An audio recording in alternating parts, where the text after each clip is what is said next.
Hoje, a gente vai mergulhar numa tese bem provocadora do Paulo Borges Júnior, uma que convida a gente a repensar, sabe? Repensar tudo que a gente entende sobre trabalho, sobre propósito.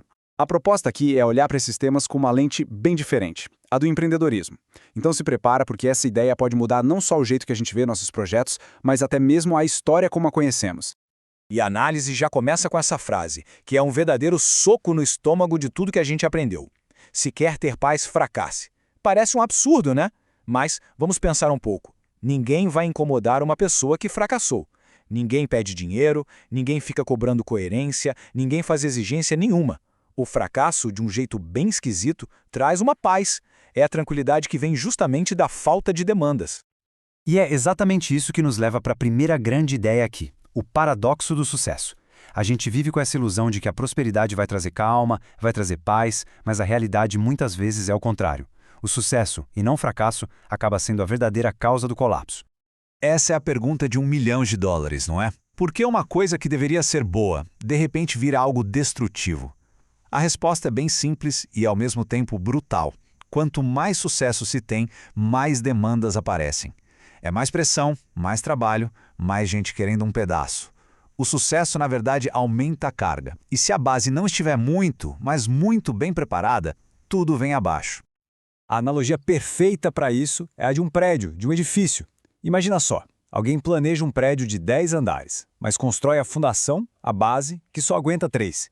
Se o negócio fracassa ali no terceiro andar, o prédio não cai, a estrutura fica de pé. Mas e se o sucesso continua? Se o quarto, quinto, sexto andar são construídos? Pois é o próprio sucesso que vai botar tudo no chão. A ruína não veio de um erro, veio da falta de uma fundação, algo invisível, para sustentar o êxito. Tá, então como é que se constrói essa fundação forte? A resposta, segundo essa visão, está numa mudança completa de mentalidade. Um conceito que é chamado de empreendedorismo redentivo. O ponto central é este aqui. Empreendedorismo redentivo é basicamente deixar de ser uma reação. É parar de trabalhar só para suprir uma necessidade do mercado, ou para aproveitar um interesse que surgiu. É começar a agir a partir de uma vontade interna, sabe? De uma intenção clara. É aquele momento em que o trabalho se torna uma expressão de um propósito maior. E o contraste aqui é fundamental. Operar por necessidade ou por interesse é, no fim das contas, uma forma de servidão. É estar sempre reagindo ao que o mundo exige da gente. Agora, operar por propósito, isso é liberdade. É construir sobre a rocha, como se diz, uma fundação subjetiva, forte, que consegue sustentar qualquer sucesso que vier pela frente. E para a gente entender essa ideia de um jeito ainda mais profundo, a proposta é uma releitura, digamos, radical, de uma das figuras mais conhecidas da história. E se a gente olhasse para ele, não como a tradição sempre nos ensinou, mas de um jeito completamente novo. A tese é a seguinte: o rótulo de líder religioso, na verdade, nos impede de captar a essência do que Jesus ensinava. A gente acabou transformando os ensinamentos dele em algo meio acessório, né? Quando, na verdade, ele estava falando sobre a fundação, sobre os pilares essenciais de qualquer empreendimento, inclusive o da própria vida.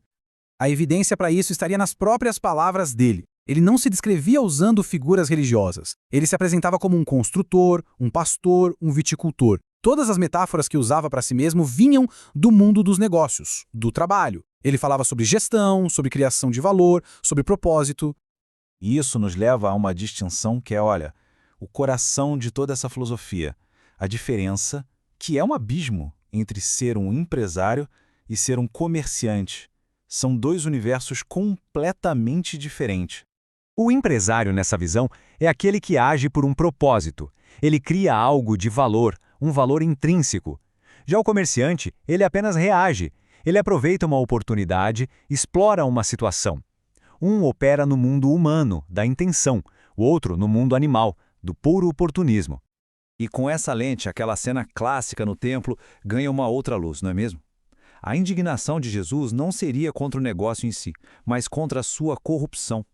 Pegaram uma empresa, um empreendimento baseado em propósito e transformaram em comércio, um lugar de exploração, de oportunismo. A forma mais rápida de corromper o negócio é tratá-lo como um mero comércio. E aqui a gente chega na consequência final, e talvez a mais provocadora de todas, de se adotar essa mentalidade de comerciante. A ideia do preço da competência. De acordo com a fonte dessa análise, Lúcifer era o padrão de qualidade, o selo de aprovação do céu. Ele não era mau.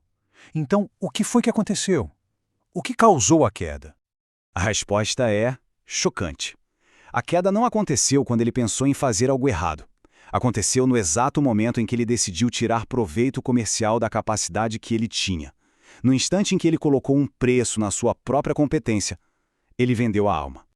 E aqui está a chave de tudo. Valor é algo que não dá para colocar preço. Preço não representa o valor. Na verdade, ele o substitui. A partir do momento que se coloca um preço em algo, o valor intrínseco daquilo desaparece. É uma ideia para se pensar muito a respeito. E essa analogia final é bem dura, mas é muito esclarecedora. O que diferencia uma família de um prostíbulo? Nos dois lugares tem pessoas, quartos, interações. A grande diferença é que a família é uma empresa, baseada em valor. Já o prostíbulo é um comércio, baseado em preço. Um traduz um propósito, o outro só cumpre uma transação. E a gente termina com essa reflexão. O trabalho, o negócio, a própria vida é uma empresa que traduz valores ou é um comércio que tem um preço? A resposta para essa pergunta, no fundo, define a fundação sobre a qual cada um está construindo tudo.